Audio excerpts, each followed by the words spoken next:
جيش الإسلام لنا راية والنصر هو الغاية جيش الإسلام. From Juba, the sniper of Baghdad, to the two legendary battles of Fallujah, the Islamic Army in Iraq may be the most perplexing yet criminally under-researched groups in the Iraq War. Today we'll be taking a dive into the history of the Islamic Army in Iraq and who they really are. History. The Islamic Army in Iraq was established in December 21, 2002. Interestingly, before the Iraq War, let alone the fall of Saddam's regime. It was an outgrowth of the greater Islamic awakening, known as the Sahwa, not to be confused with the Iraqi Sahwa, or Sons of Iraq, of the late 20th century, and with the faith campaign in Iraq in the 1990s, which saw much state support to reviving Islam in the country, but was also exploited by Salafi Islamists to organize in Iraq. The ideology spread among various sectors of Iraqi society. Islamic teaching offices were occupied by Salafis, and underground groups began to be formed. This is not to say that Saddam supported the Salafis. Salafi leaders such as Omar Hadid, a later leader of al-Qaeda in Fallujah, were issued arrest warrants by Saddam in 2000, for example, and Salafism was extremely strong among anti-Saddam Kurds in the northeast, where Ansar al-Islam was founded in 2001, just a year before the Islamic Army. As the years passed by, the Islamic Army became one of the largest Sunni insurgent groups, and it had a very active media presence, fighting not only the U.S. coalition, but also the Iraqi government, the Shiite insurgent Mahdi Army, and other Shiite factions during the 2006 to 2008 Iraqi civil war, which pitted Sunni militants against Shiite militants and the Iraqi government forces. After the U.S. withdrawal in 2011, the IAI began losing much of its influence, establishing a political front called the Sunni Popular Movement.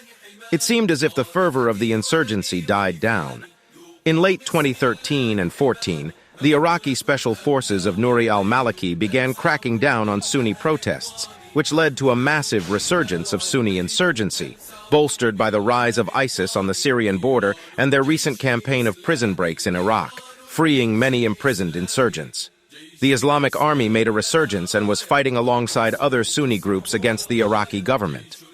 As most Sunni territory ended up under ISIS control, the Islamic Army gradually faded afterwards. In April 2023, an unknown poster on archive.org claiming to be from the Islamic Army in Iraq announced its revival.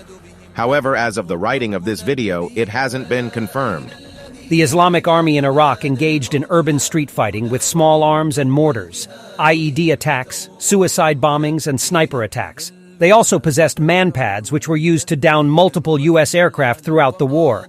As Iraq had mandatory military service under Saddam, most Iraqis had military training. To top this off, prior to the war, President Saddam Hussein distributed weapons including large amounts of shells and explosives to its civilian population. The collapse of the Soviet Union created a surplus of weapons that would later be smuggled to Iraq after, if not before, the conflict began. Thus began a massive insurgency. The Islamic Army used hostage-taking as a tactic.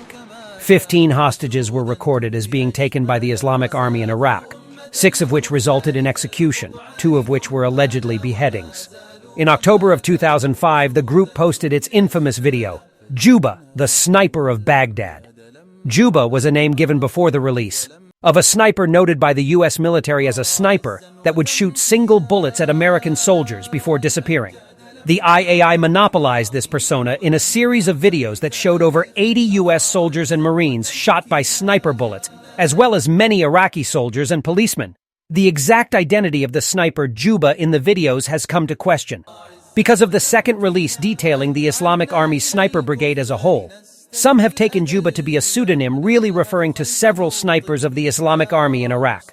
The most well-known and supported theory surrounding who the Juba sniper found was, however, is that he was a sniper in the Islamic Army with the Kunya Abu Salih, sometimes identified as Azam al-Anizi. He was a sniper in the Iraqi army. He was alleged also to have traveled to Afghanistan and fighting there alongside Osama bin Laden before returning to Iraq and later fighting the Americans. In some accounts, he is reported as being killed in prison in 2007 by members of the Islamic State of Iraq, the successor group of al-Qaeda in Iraq, which would later become ISIS. Whoever Juba was, his legend will continue to live on as one that struck fear into U.S. forces in Iraq. Ideology. The Islamic Army in Iraq is often categorized as an Islamic nationalist group. It's also typically associated as being aligned with the Ba'athist regime of Saddam Hussein. However, the Islamic Army has condemned Ba'athism numerous times.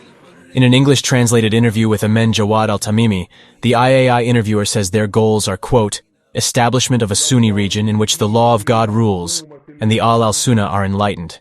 After that, returning Iraq in its entirety from Safavid rule. And after that, we cross borders into neighboring lands by God's permission. We see numerous other times the Islamic Army condemning Ba'athism, and on the other hand praising Al-Qaeda.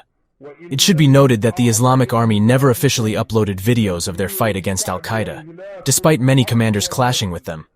These commanders would join the Sahawat, known in English as the Sons of Iraq, US-backed Sunni militia forces who ended up driving Al-Qaeda out of Iraq. These militias were later planned to be integrated into the army, but failed.